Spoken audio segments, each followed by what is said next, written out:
Hey everyone, welcome to video 1, the official first devlog in the Fitful series.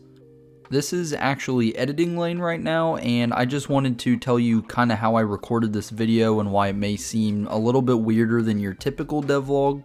Basically, this video is all clips that I got from a giant live stream that I did during the week.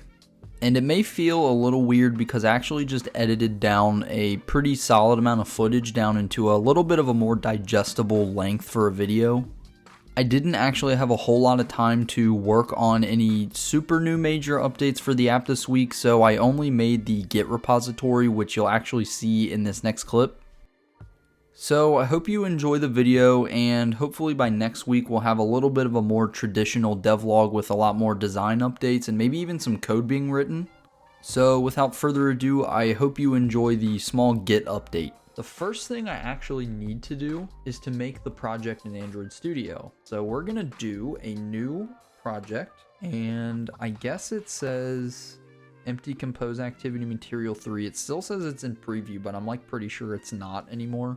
And this is going to be called Fitful. Now what I'm going to do, I'm going to first go to GitHub, which I have it on here somewhere. Also, here's the project that I was just talking about.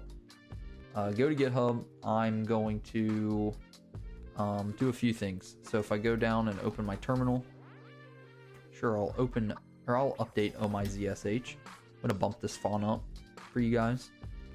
CD code apps, CD Fitful. So here is my project. You'll be able to tell because it's my project, right? So what I want to do is I want to get init. So I got to do a few things. First things first, I have to make a repository on my GitHub. So I have my GitHub open. This will be called Fitful Android. I'll say a workout and fitness. There we go. Fitness tracking app for Android. For Android. There you go. I'm not going to initialize it with a README because I want to just add it myself. And I don't need to get ignored because it already comes with it, and this is going to be closed source, which that just reminds me need this to be private. Closed source, so no license is required because I'm not sharing the source code. Obviously, like, I'm going to be writing it, but it won't be open source. No README, private, description, we have that. Repository template not needed. Create the repository. Now what we need to do is we need to create our repo basically like it says to do here. So I'm just gonna kind of do what it says. Now if I go refresh, I should have, boom, initial commit here. Congratulations, I'm not done. As a matter of fact, I'm not even remotely close to being done. So now I need to add a few things. So I need to add issues. Yes, set up issue templates. That's what we want. So I want to do a form. So we want to do a feature request, preview and edit. And then this will be a feature request with a star. I actually am adding the star on here. Now we're going to add a bug report, preview and edit. We're going to add, I'm choosing the caterpillar regardless because that thing is awesome. There we go. We have issue templates. So now what's another thing? We need a project. So I'm going to new project. I want it to be a board. What we'll do is we will add another board, new column. This one will be block, and I'm going to edit the details. This is going to be red. This item is unable to be completed. And then I need to move that over to after in progress. So now what we need to do is start making some tags. So now we'll have these two, and then what we'll do is we will, since I'm working on the app separately, we are going to make a story or a ticket for each platform. And then what we can do then is we can do like, we do different things with it. I don't actually need the iOS label because this is the Android repository. But the reason why I need the Android label is because what I'll do is I will add the Android label to the stories, and then we'll share the project with the iOS thing. So that's what we're going to do now.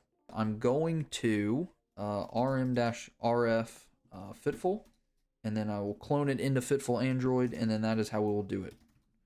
Now I will do the same thing for iOS. Create new Xcode project. iOS, we're gonna start with iOS. We'll make an app. This will be called Fitful. Com.Lane Hogan, no storyboards. We're gonna do Swift UI with Swift. Create a Git repository. So it just does it for me. Then it'll load the project. Make a new repository. How crazy is this? Call this Fitful-iOS. Should be good. Go to projects. We'll link a project. Fitful. And then new label, iOS. I'm going to make a first issue to Android and a first issue to iOS. Boom. Look at that. And now I have these filtered. Oh, that's so cool, isn't it? I'm moving Android over here because I'm working on Android first. I'm going to RF Fitful. Just Fitful. And then if I go up here to get clone, wherever that was, get clone, change the Android to iOS. Now I have my Fitful Android and my Fitful iOS apps. So cool. I think we got a pretty decent setup. So I hope you guys enjoyed that short little update, and I hope you guys kind of got a little bit of an insight on how I like to set up my projects, especially to keep a little bit more organized and keep things a bit more scalable. Like I mentioned at the beginning of the video, I'm going to try and finish up a lot of some of the design to-dos that I have on my list currently, and then maybe actually get some Android code structure in there to help set up the project and maybe even start development by the end of this week.